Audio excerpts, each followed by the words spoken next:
Yeah, it's so this is a class that I teach at the university. I mean, you could go years and years and years on studying this, and we're just going to give you quick little quips on it. So let's enjoy that. But so yeah, for me in struggling through this, what I have to look at is what God made and the way that he made it.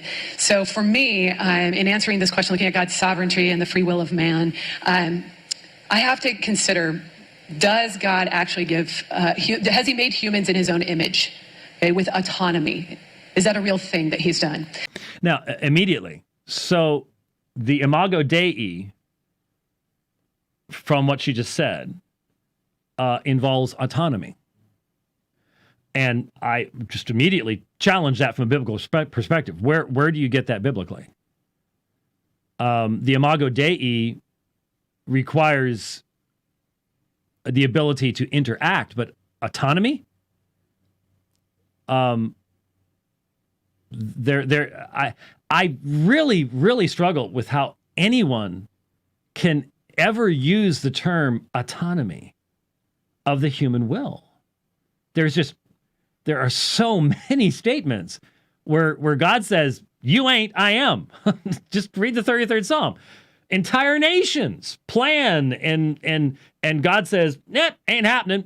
I plan. You can't stop me. Who's autonomous there? I mean, that's obvious. And that's not even taking into consideration the fallenness of the will of man. Once you take that into consideration, then the regular biblical teaching is man is not able and God is. So but again, hey, Norman Geisler could read John 6 and come up with the free will of man. So once that becomes your ordering principle, you'll find it everywhere.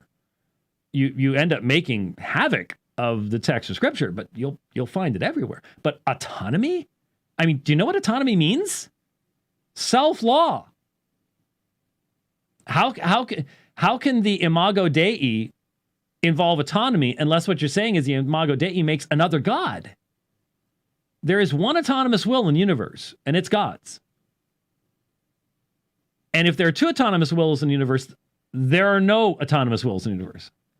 By the very meaning of the word, self-law. So, no, I just have to go, nope. Mm-mm.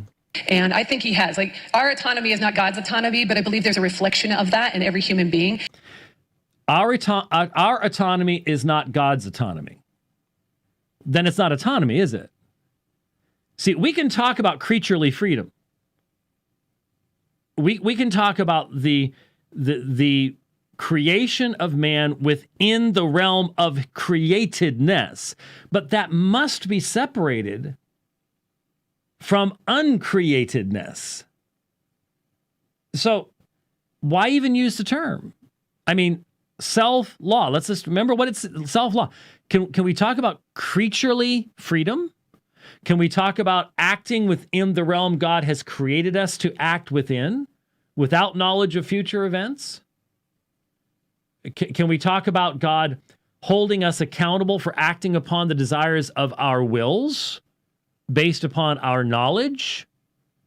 And that his judgment is going to be just and righteous because he knows exactly what we did and did not know and what our intentions and desires were? How about that? Because that fits with what's called compatibilism. But when you don't make that differentiation, you will end up limiting the exercise of God's will to the same realm as the exercise of man's will. And when it comes to this issue, evil, that's exactly where the issue lies. It's exactly where it lies. That he actually gave us real choice. So I actually believe. So notice again, real choice equals autonomy. Real choice cannot be just creaturely freedom. Real choice can't be in the realm of compatibility. If it's real choice, it's autonomy. And what's behind all this that isn't being said quite yet? There is no divine decree. And that's why if you start here, you're never going to get to the truth. Because you have to start with God, the creator, to get to the truth of his creation. We start with the creation and try to get to the truth of the creator, and there are many, many, many different roads. I just thought of this. mainly because it was the most frightening experience of my life. But this past July, I think I may mention it really quickly. Two dear friends of mine, not realizing how terrified I am of heights, took me on a hike up Mount Evans. And the beginning, there was fairly exposed plain where you're doing some rock scrambling. And once we got through that, I was like, guys, is it going to be like this? No, it flattens out. Well, the problem was it does flatten out, and you'd go through this little ridge. And then the last 2.5 kilometers or so is just rock scrambling with, you can just see thousands of feet down to a lake, and it's just like, ah! And it was, I panicked, and it was rough. It was the toughest thing I ever did, which is why 2 or 3 days later, I went back and did it by myself in an hour faster than I had done it before, because I had to. It was just reality. The point is this. The path was lined out with these things, I forget what they called them, but these little piles of rocks. And there are a couple times when you're just not sure. And there are a lot of different ways to scramble up these rocks, but some of them can get you into some real hairy places, real hairy positions. When we as humans try to scramble up to God, try to reason from where we are and get up to God, there's lots of different ways to go. But some of them are going to leave you hanging on the side of a cliff. Some of them are going to lead to destruction. We can't go from the bottom up.